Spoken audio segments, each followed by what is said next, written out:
આપણી વારી ભાગી કિસ્મત. એટલે જય ભવાની જાગૃતતા નહીં.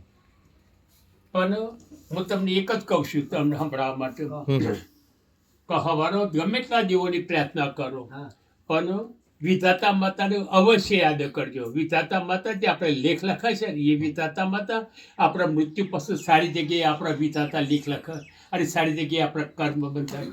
વિધાતા માતાનું કોઈ યાદ નહીં કરતું હોય તાર હું એકલું યાદ કરું છું. બોલ તમને તો નહીં કહેતો. આજે આપણે બે જોડી બેઠા ને આજે મેં કાલે વિડીયો જોયો ને વિધાતા છે વિધાતા એ ઇન્દ્ર ભગવાન પાસે જ્યાં વિષ્ણુ ભગવાન જ્યાં બધો પણ જ્યાં ને તાને પેલાને એમ થયું આ કોઈક ટૂંકમાં કહ્યું કે એ ભાઈ કે મારા મોક્ષ ચાર થાય તો બતાવ વિડીયો બતાવ મને હું જમી જોયો છે રાતે 12 વાગે રાતે 1 વાગે એમ જોયું સત્સંગ એ સર એ મને સત્સંગમાં લખ્યું ચોખ્ખું એ વિડીયો મૂક્યો જૂઠું નહીં બોલતો પણ જૂઠવા યાદ હતી એટલે બોલું તો હાચું બોલ થોડું બોલ પણ હાચું બોલવાનું કે મને માં જગદંબામાં સાક્ષાત્કાર મળ્યો. આ વાહનવટી આપણે કહેતા ને એ માં પણ હોમી ડોહી બનીને આવેલી મારા હોમી અને પૈસા આપતા આપતા તો રસ્ય થઈ ગયા આગળથી. પછી આ રામચંદ્ર ભગવાન એ પણ મને જાતે હોમાં સફેદ વસ્ત્ર ધારી બેઠા મને કંઈ ખવશે નહીં ઓ કુછ નહીં. પછી મેં આવું આસન હતું આસન પાછું નહીં चाहिए इसको पर तो लेडीज बैठ गई है એટલે છોકરી બેઠેલી હોય એના પર નહીં બેહું. પછી મેં કહ્યું હું આસન હું આપું તો હમણાં પડે कि किसी बैठे नहीं वो उसको मैं बैठूं. કોઈ બેઠું ના હોય ને એના પર જ હું બેહું બાકી નહીં બેહું તે.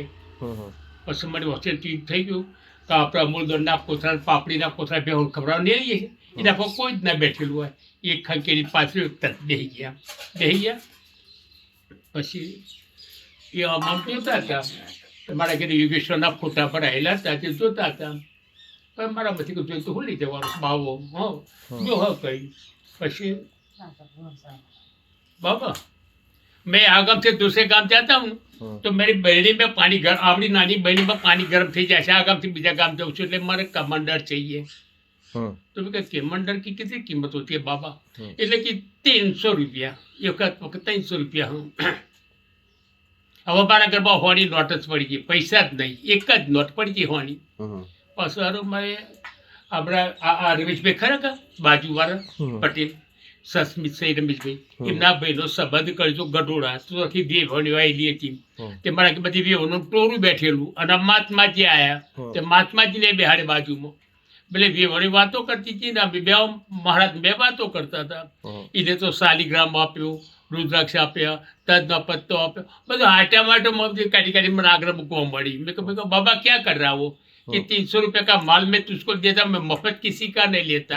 મેં કહ્યું બાપા પણ મારા ઘરમાં રૂપિયા હોવા પડ્યા છે હું મારા મનમાં એકલો એકલો વિચાર કરતો હતો. મેં કહ્યું રે ભગવાન મેં કહ્યું લાય ને 50 રૂપિયા આલું 50 રૂપિયા ઘર મારા બધી કદાચ જરૂર પડી હતી તું મારા કના ઘેર ભીખ માગવી તે ઘરમાં લેવા ગયો. મેં કહ્યું હારું ના 50 રૂપિયા આલું 50 રૂપિયા હજુ अंदर से पासो कबाट खोली अंदर से हारी 50 रुपया तो बोला बाहर बाबा हो किसे बाबा तेरा दिल अच्छा नहीं है दिल जगड़ रहा है 50 200 50 200 तेरा दिल अच्छा नहीं है. अल्या मुझे कहा बाबा नो खबर पड़ी कि तेरा मगज में 50 को होल ये થઈ જ શકે. મેં કહ્યું મરે ના કહેજે થોડો થાય 100 રૂપિયા ગમર ગમે ત્યાંથી લાવ્યું લે કે હો તો હા આપું. અંદરથી હોની નોટ હાથમાં ભાઈ મહારાજ અદ્રશ્ય થઈ ગયા છોડ કે ચલી ગયા. તો હું તો ભક્તો બધા આપણા ગમત જે ભક્તો હતા એમના ઘરે બધા ફરી આવ્યું તો કોઈ જગ્યાએ એમનો પત્તો જ નહીં. સાક્ષાત દર્શન ચલી ગયા. મારે તો બહુ દેવોમાં તો મળે છે યાર ઘણા. એક વખત હું રાત્રે હુઈ રહેલો હતો ઘસઘસાટ મારી બાજુ મારા વાઈફનો ખાટલો હતો. હવે હુઈ ગયેલો હતો તે હારો ખાટલા ઓમાં કર હારું મેં કહા ખાટલો કોના લાવે છે સારું જાગ્યું તો હુઈ જોઈ રહ્યો તો હમ માતાજી સાક્ષાત્કાર રૂપ સુધી બુન હતી.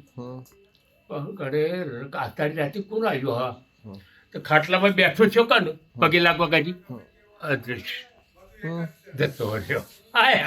આટલામાં પીએ કરશો મને વિચાર કરશો હો તો ભરતમાંથી બબી હશે કઈ તૈયાર યાર આવો. એક વખત મારી શોખ જૂઠું નહીં બોલું અમારું ગામનો એક બળદેવજી કંઈ થાકેલું